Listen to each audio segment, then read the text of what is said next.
আজকের খুতবার আলোচ্য বিষয় হলো আমার প্রিয় নবী সাল্লাল্লাহু আলাইহি সাল্লামের দুরূদ পড়ার ফজিলত সম্পর্কে।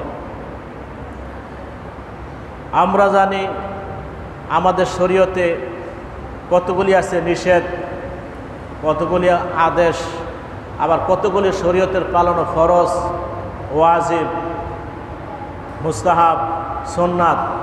ঠিক তদ্রূপ আমার নবীর উপরে দুরূদ পড়া এক পর্যায়ে ফরজ, আরেক পর্যায়ে মুস্তাহাব। জোরে বলো সুবহানাল্লাহ। বলে ফরজ কেমনে? কেউ যদি আমার নবীর নাম মুবারক শোনেন, তার জীবনে প্রথম শুনলো, তখন নবীর উপরে দুরূদ পড়া ওইটা তার জন্য ফরজ। একটা মজলিসে আপনি গেলেন, প্রথম দুরূদ পড়ল, এই দুরূদরা আপনি পড়া এটা ওয়াজিব, এরপর একটি সব মুস্তাহাব। তো ইবাদত বন্দেগীর মধ্যে যেমন নামাজ, হজ, রোজা, জাকাত, জিকির আজকার বন্দেগী আছে, ঠিক তদ্রূপ আমার নবীর উপরে দুরূদ পড়া কোনো অংশেই কম না, তার চেয়ে আরও গুরুত্ব বেশি। জোরে কন্যা সুবহানাল্লাহ। কারণ কি? আমার নবীর উপরে দুরূদ এই জন্য আমরা পড়ব, আমার যত নেক আমল আছে ওইগুলি যে আমি কবুল করতে চাই, তো নবীর দুরূদ ছাড়া কোনো বিকল্প নাই। নবীর দুরূদ ছাড়া কোনো বিকল্প নাই। পক্ষে আলোচনা আছে, বিপক্ষ আছে। অর্থাৎ দুরূদ পড়লে যে কি ফজিলত আর না পড়লে যে কি অসুবিধা, দোনো দিকে আলোচনা আছে।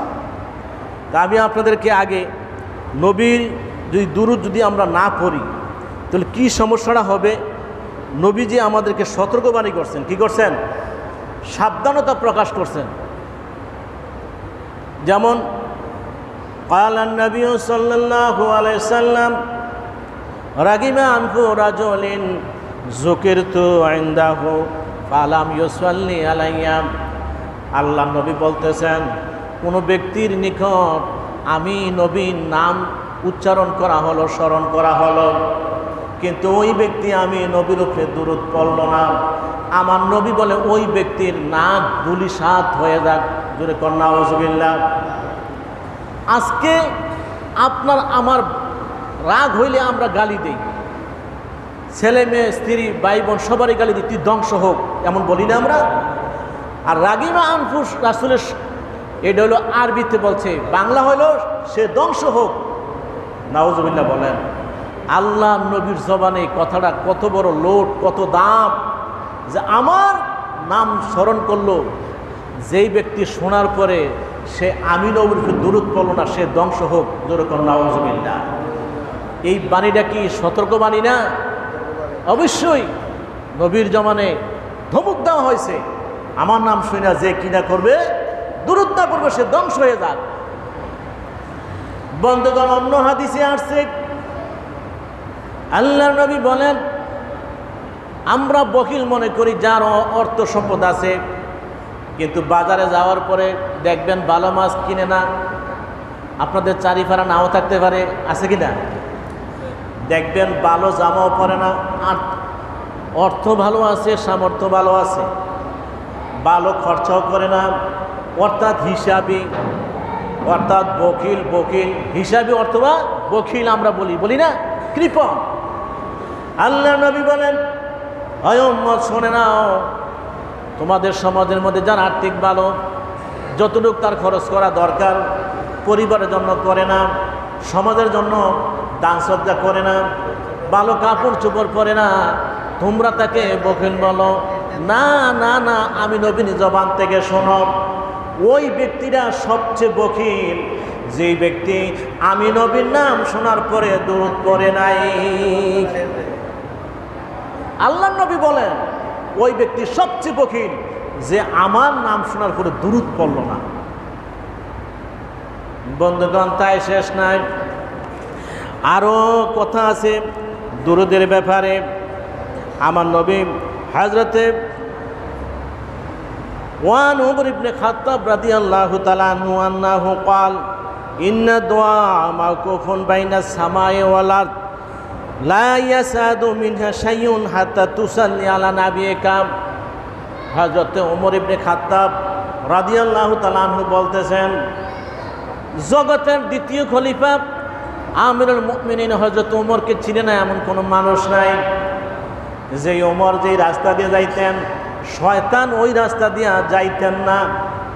তাহলে বুঝতে পারেন যে ওমরের জমানায় এক নদীর ঘাট দিয়ে বাঘ এবং বকরি একসাথে পানি খাইছে। ওই বাঘ বকরির গায়ের মধ্যে আক্রমণ করে নাই, কারণ বাঘ জানছে এই জমানা হইল উমরের জমানা। জোরে কোন সুবহানাল্লাহ। ওই ওমর বলতেছেন, ও পৃথিবীর মানুষেরা, তুমি নামাজ পড়লাম, রোজা রাখলাম, হজ করলাম, জাকাত দিলাম, যতই জিকির আজকার করলো, যতই নেক করো না কেন, ওই তোমার নেকটা যাইতে যাইতে আসমান এবং জমিনের মাঝে মাঝে ঝুলে থাকে, ঝুলন্ত অবস্থায় থাকে, যতক্ষণ পর্যন্ত আমার নবীর উপরে আগে ফরজি দুরূদ না পড়া হয়, ওই আমলটা আমার আল্লাহর কাছে পৌঁছে না। তাহলে বুঝতে পারছেন তো, যত আমল করা হোক না কেন, যেমন আজকে মনে করেন আপনার একটা সন্তান চাকরি নিবে, বলছে যে তোমার জীবন বৃত্তান্ত বায়োডাটা থেকে বলা হয় তোমার কোয়ালিফিকেশন যতগুলি সার্টিফিকেট সবগুলি নিয়ে আসবা। তো আমরা করি কি, মেইন সার্টিফিকেটটা দেখাইয়া একজন গ্যাজেটের অফিস থেকে সত্যায়িত করি কিনা বলেন? কারণ মেন্ডিদের দেওয়া যাবে না। দেওয়া যাবে? এখন অনলাইন সিস্টেম, অনলাইনে দরখাস্ত করবেন, হার্ড কপি বানাইবেন অনলাইনে, কিন্তু মেন্টি পাঠার সিস্টেম আছে। এখন মেন্টি পাঠাতে পারবেন, কিন্তু যখন আপনি জমা দিবেন তখন মেন্ডা জমা দিবেন না, তখন আপনি ছায়া কপি অর্থাৎ ফটোস্টেট আপনি জমা দিবেন। তখন যদি ফটোস্টেটে জমা দেওয়ার পরে যদি কর্তৃপক্ষ দেখে যে এইটার পেছনে কোনো গ্যাজেটেড কোনো কর্মকর্তার এটার সত্যায়িত নাই, তাহলে এটা গ্রহণযোগ্য হই বলি? গ্রহণযোগ্য হবে? হবে না, হবে না। তাই বুঝে নেন, আপনার অরিজিনাল সার্টিফিকেটের ছায়া কপি ফটোস্টেট করেছেন, আপনি জমা দিলেন, কিন্তু কর্তৃপক্ষ দেখলো তার পেছনে কোনো গ্যাজেটেড অফিসারের সত্যায়িত নাই, এই জন্য এটা গ্রহণযোগ্য হবে না। ঠিক তদ্রূপ আমার নবীও বলতেছেন ওমর থেকে হাদিস, ও ওমর তুমি বলে দাও, যত আবাদত বন্দেগী আমার উম্মত করুক না কেন, সামনে এবং পেছনে যদি আমি নবীর নাম না থাকে, ওই আবাদত আমার আল্লাহর কাছে পৌঁছে না মানে কবুল হবে না। তাহলে দুরূদের দরকার আছে কিনা বলেন? আছে কিনা বলেন?